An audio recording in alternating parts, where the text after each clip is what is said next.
Good afternoon to everyone. Today we are going to look at crafting a compelling introduction, and we are going to follow this outline.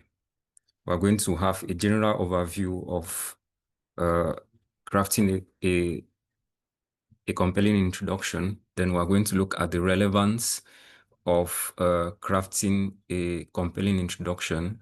Then we are going to look at the typical model that we use in writing an introduction in medical research.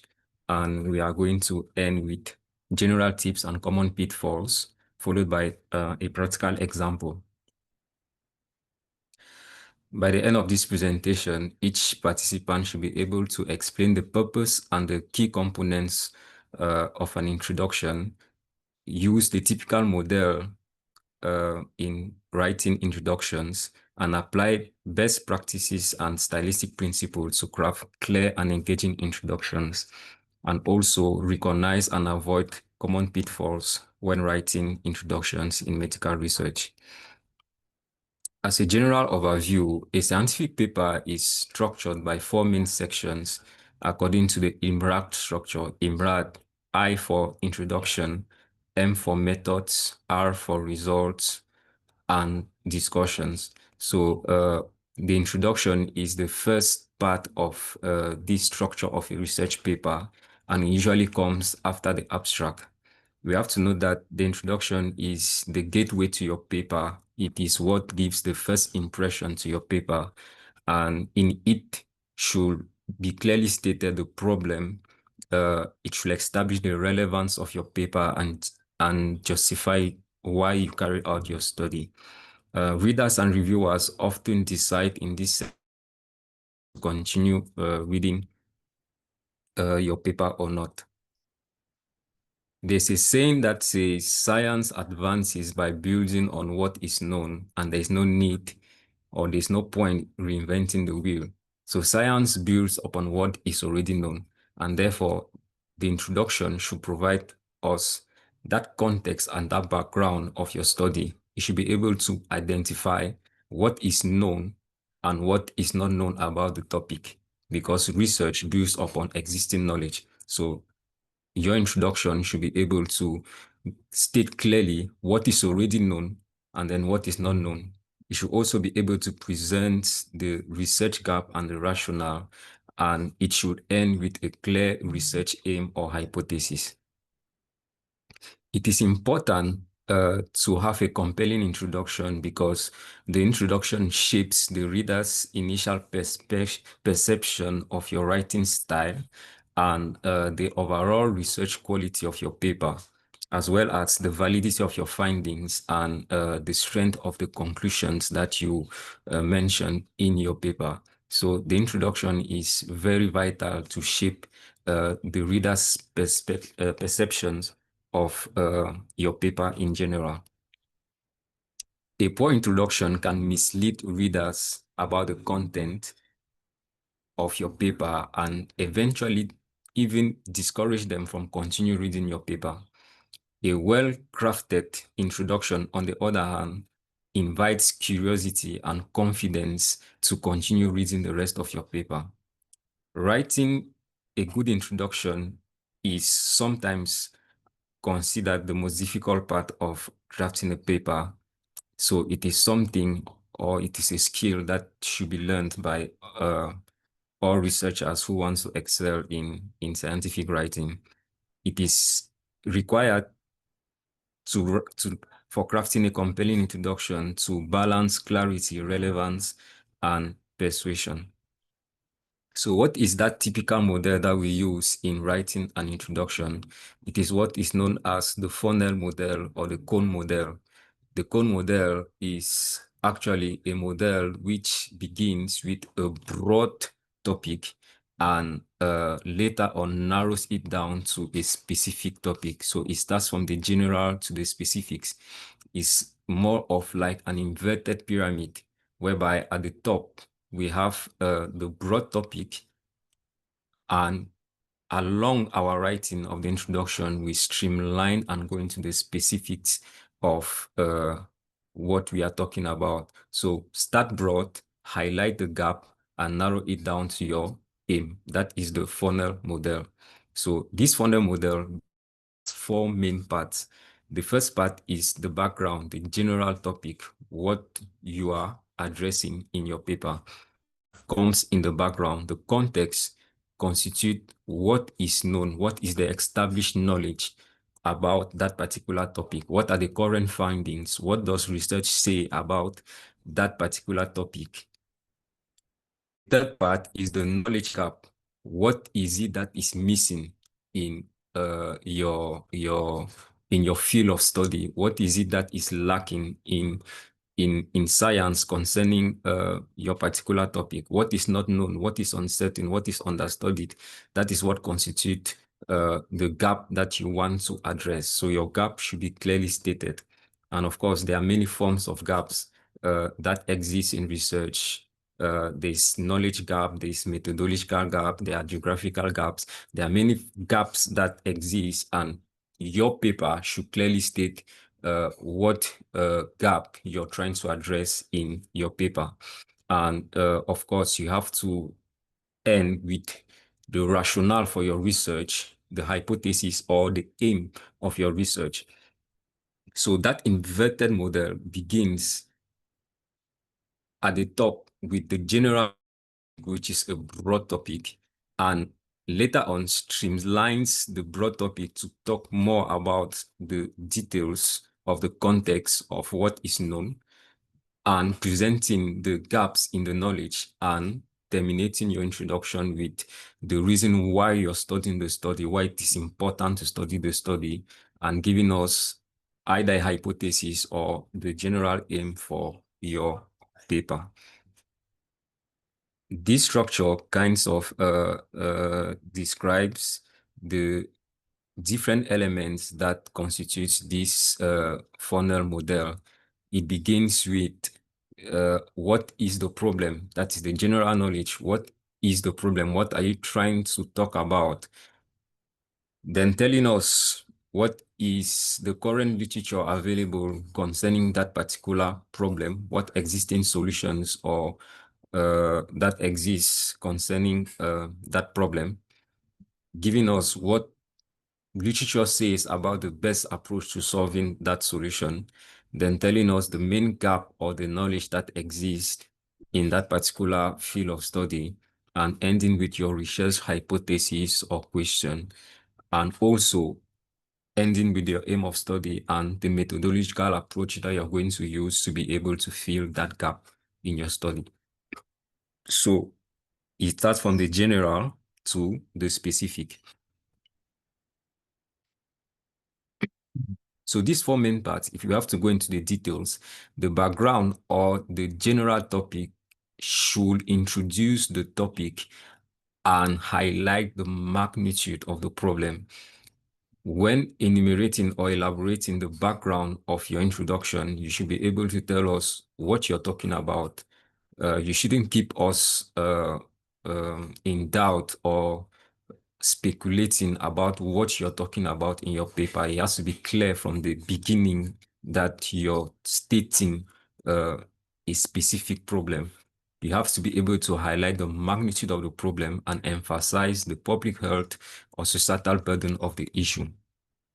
You can give us the burden in terms of specific numbers, in terms of morbidity, mortality, and other like. Next, you have to tell us about the context. What is the present key evidence or major findings about that particular topic, about what you want to write about or investigate about? What does science say? What has other people discovered concerning that particular problem? Then clearly state unclear, what remains inconsistent, what is understudied. Explain why this missing knowledge matters. Explain why this particular gap is important to fill, and end by being focused on why your study is needed, why it is important, why it is needed to address this particular gap. And you have to make a clear link between that gap that exists and your study aim or hypothesis.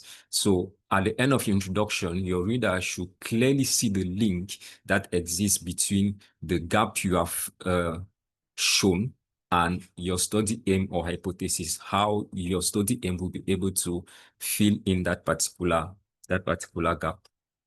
So that is it for the typical model that we use. As general tips and common pitfalls, it is important that our introduction should be clear and focused, should be short, clear, and focused.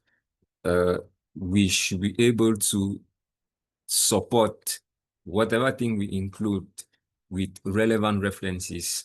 We shouldn't add so many references, but we should be able to support the main basis of our findings or existing findings with references.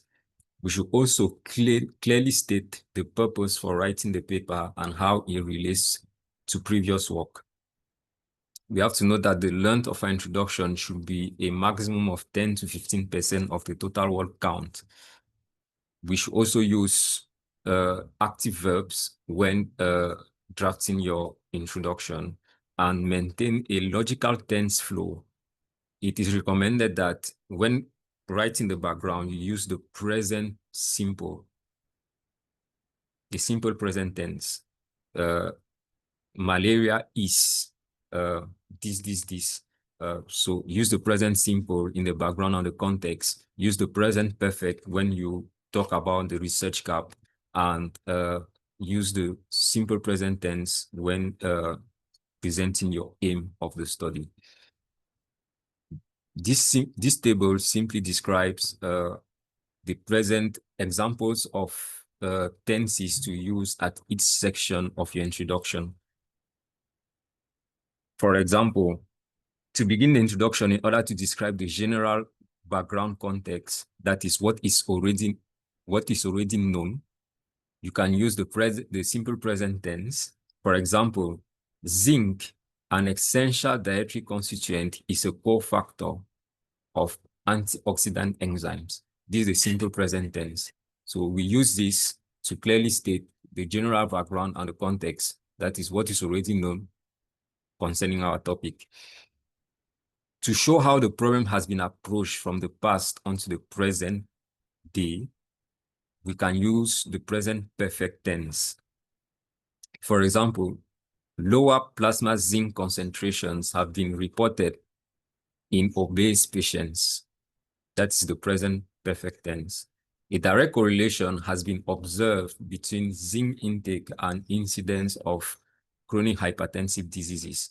That is the present perfect tense.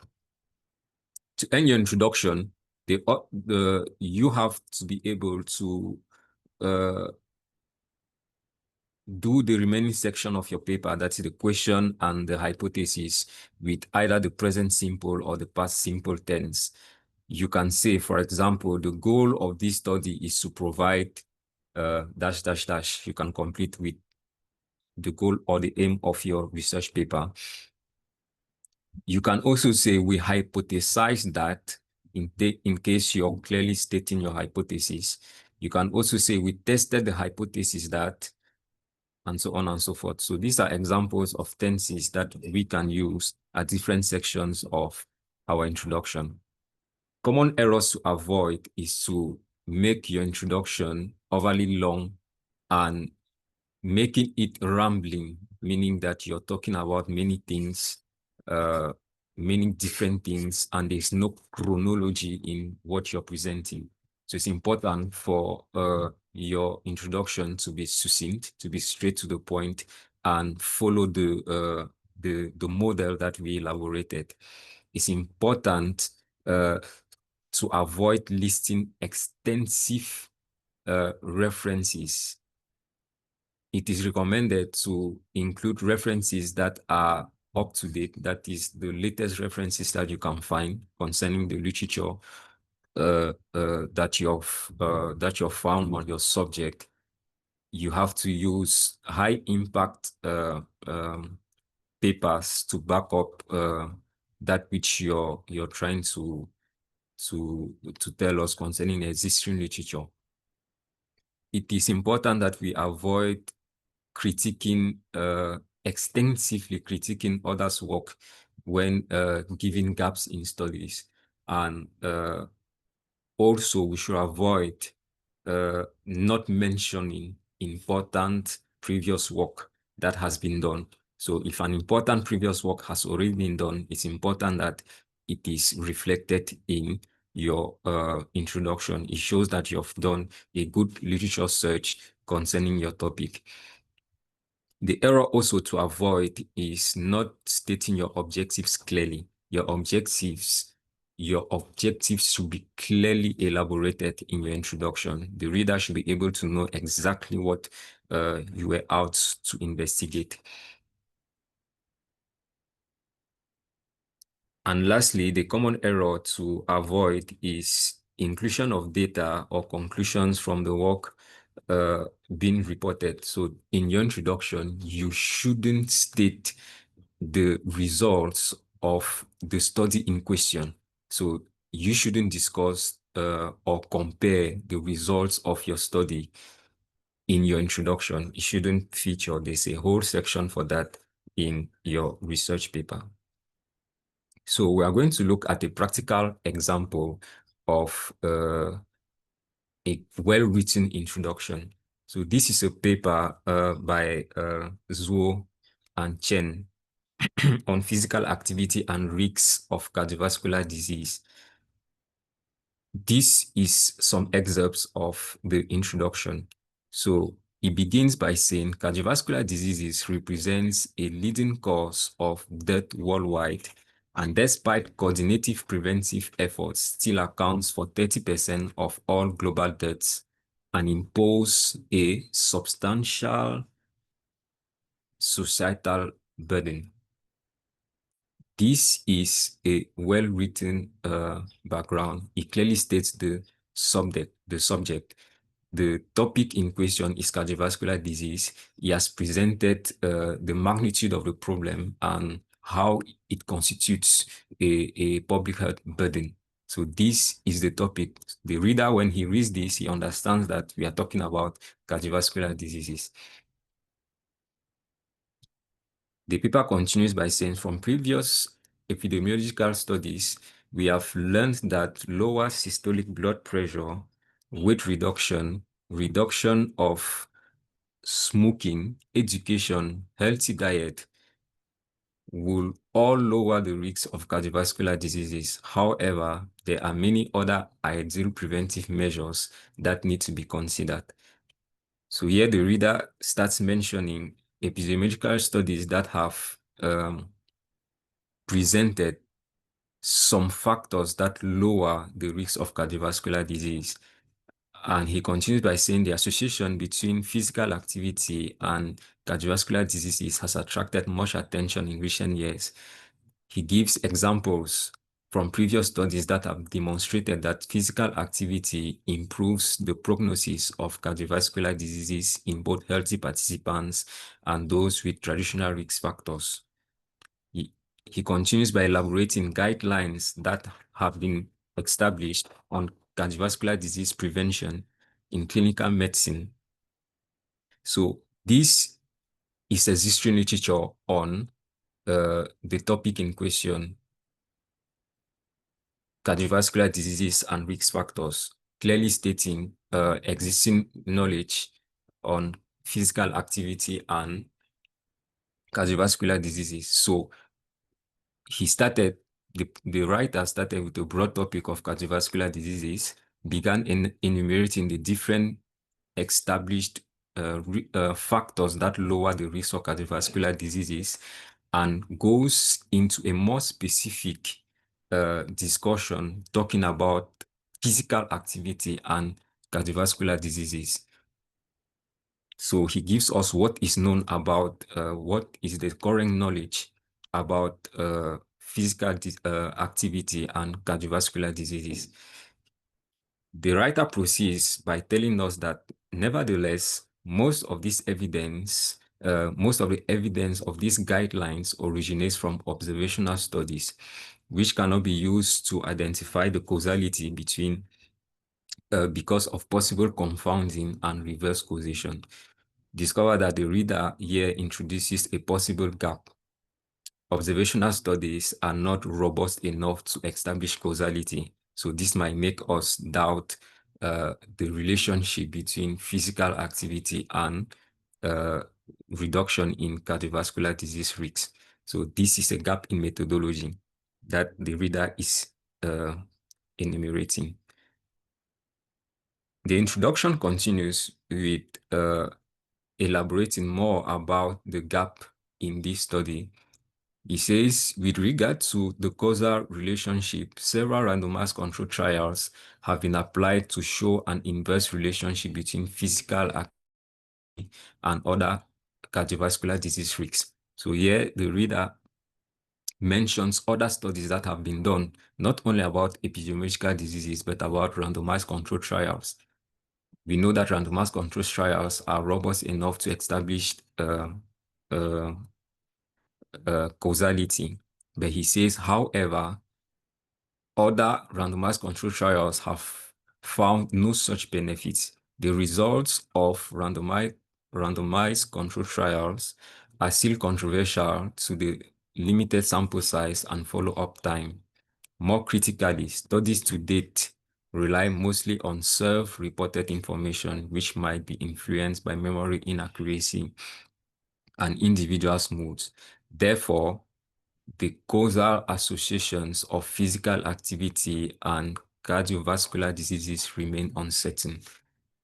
So the reader clearly elaborates the further gap in methodology, the controversial findings that exist in the current literature, and also tell us the uncertainties that exist in that relationship between physical activity and cardiovascular diseases risk. So this is clear. He has stated the background, he has stated the context, he has presented existing research and evidence on the particular topic, and he gives us the gap. What is lacking? There are uncertainties, there are studies that show controversial results. Therefore, what does he intend to do? So we discover that the next paragraph, he clearly tells us how he intends to achieve or fill in this gap in methodology. So the next paragraph tells us that Mendelian randomization is an alternative epidemiological approach that can use genetic variations as an instrumental variables to uncover the causal relationship between exposure and disease outcomes and avoiding potential confounders in observational studies. Mendelian randomization has been previously used to explore the association of several risk factors and cardiovascular diseases such as smoking, body mass index, and alcohol consumption.